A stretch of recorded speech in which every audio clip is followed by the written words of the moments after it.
The Australian Maltese Chamber of Commerce welcomes new members. For more details, visit their website amcc.org.au.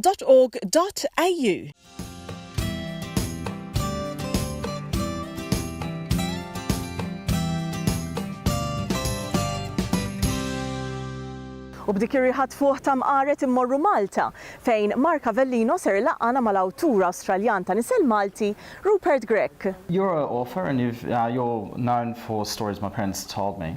How did you come about into becoming a writer? Well, the initial motivation, I guess, was one particular story that my mother used to tell. And she told me when I was a young boy, and I always thought it was quite an amazing story. But I'd forgotten about it, or at least it sort of moved from my consciousness for a long time. And about 3 or 4 years ago, she actually reminded me of this story. And as I say, I always thought it was an amazing story. So I determined that I'd try to write it down and see if I can flesh it out and explain it better. So that was the initial motivation. And my parents started to tell me other stories along the way that I thought were very interesting. And I'd have a cup of tea with my mum or a scotch with my dad, and that's always a surefire way to get him talking about Malta. And I thought that some of these stories are really interesting, and I used to go home after having a chat with them and write some notes down. And I started to think that there may be a book here. So I thought about it and sort of incubated it for about 12 months, and then one day I just woke up on my Christmas holidays and started writing, and I became obsessed. I wrote from the moment I woke up to the moment I went to sleep, with just quick breaks for eating and sleeping.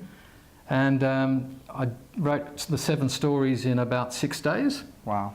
The first draft, and then spent probably the next year, 2 years fixing them up, rewriting them. And then the publishing and editing process was a real adventure for me.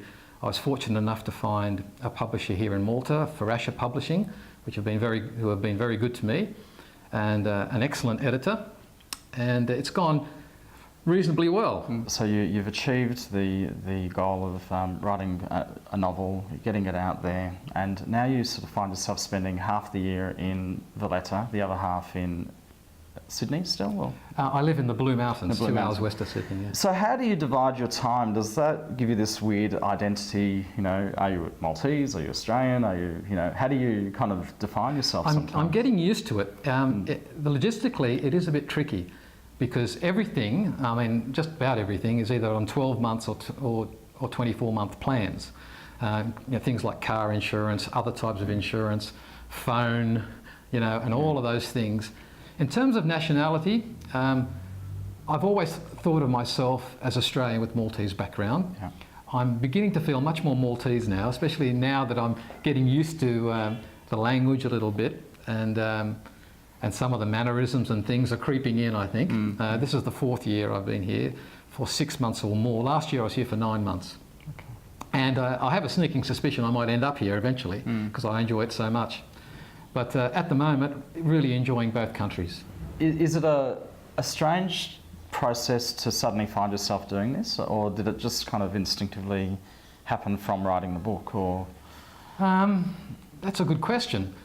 I think the book has had a lot to do with it, because it's given me a bit of an outlet and an interest here.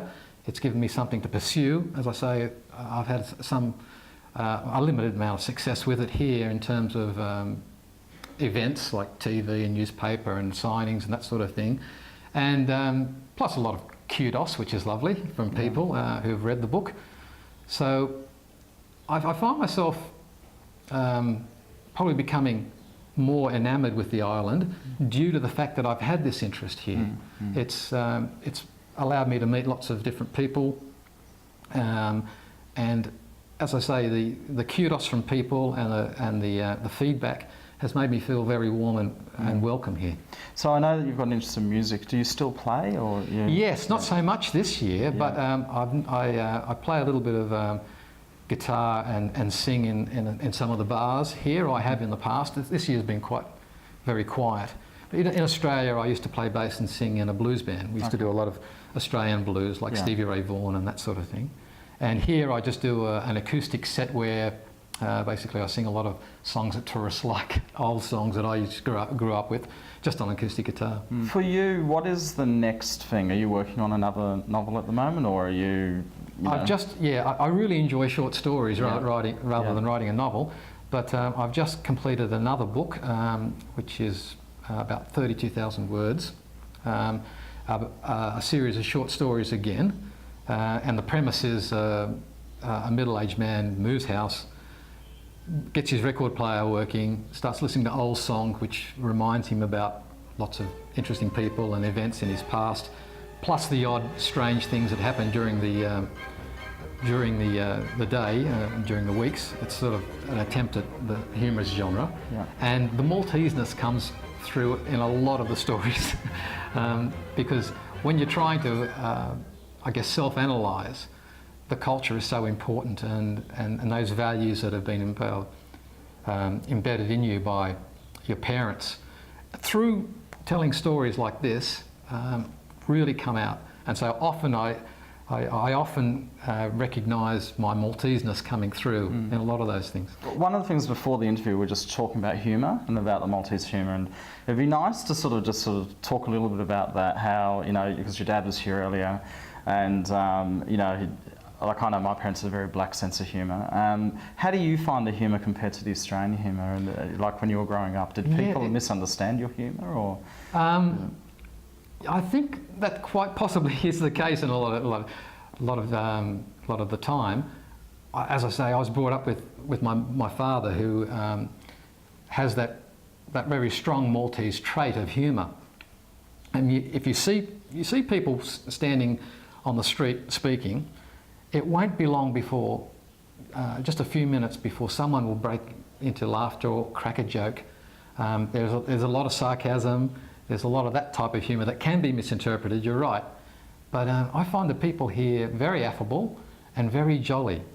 As I was saying earlier, they love to grumble, but that makes them happy, if you know what I mean. It's a happy sort of a grumbling, and it's a jokey type of grumbling. And you often see people even talking to themselves on the bus or walking up and down the street, grumbling to themselves or talking to themselves, telling themselves what they're going to do, or they're talking to their dog, or they're talking to their phone, or something. I find that quirky nature of the Maltese people here really attractive, and I love it. I love just being around those people. U dik l-intervista ġibna fit minn programmi uħor ta' Maltese Down Under. Jekk tixtiequ tagħmlu kuntatt magħna, nieħdu pjaċir nisimgħu minn għandkom fuq l-email tagħna maltesetv@gmail.com jew inkella fuq il-paġna tagħna fuq Facebook Maltese Down Under. Jiena Marlin nagħtikom appuntamenti oħra bħalhom ġimgħa fl-istess ħin. Saħħa!